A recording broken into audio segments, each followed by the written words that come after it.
আরাগোস্তাটা অনেক বড়। এই আরাগোস্তাটা দিয়ে আমি একটা কাতালানা করব, আর কাতালানা করার জন্য প্রথমে আমি সিদ্ধ করে নেব, ঠিক আছে? তারপর হচ্ছে আমি এই প্লেটটা সাজায় নিব। এটা হচ্ছে ফিনকি, ফিনকি গুলো আমি পাতলা পাতলা করে কাটছি। আর এগুলো হচ্ছে কারোতে বাংলাদেশে বলে গাজর, গাজর। তারপরে এই সেদানো কিছু বসায় দিলাম।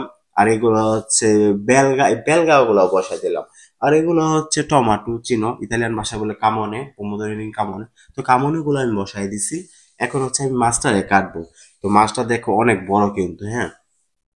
তারপরে এই মাছটা আমি ফার্স্ট টাইম ওপেন করব। ওপেন করার পরে ভিতরে কিছু যে ময়লা আছে ওইগুলো ফালাই দেব। তো গাইস দেখো মাছটা কিন্তু অনেক সুন্দর, আর মাংসগুলো অনেক সুন্দর হয়েছে, হ্যাঁ। তো আমি ছোট ছোট করে ফার্স্ট টাইম এগুলো আমি কাইটা নিব।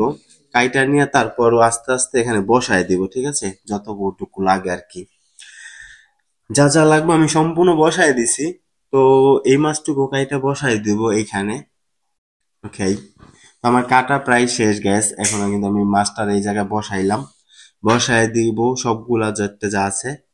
তারপর হচ্ছে এই তেলটা তেলটা আমি সম্পূর্ণ মাছের উপরে দিয়ে দিব, ঠিক আছে? তো তেলটা দেওয়া আমার শেষ। আর এগুলো হচ্ছে চিপোলা রসুন মানে লাল পেঁয়াজ, এই লাল পেঁয়াজ গুলো বসে দিলাম, আর হচ্ছে ভাজি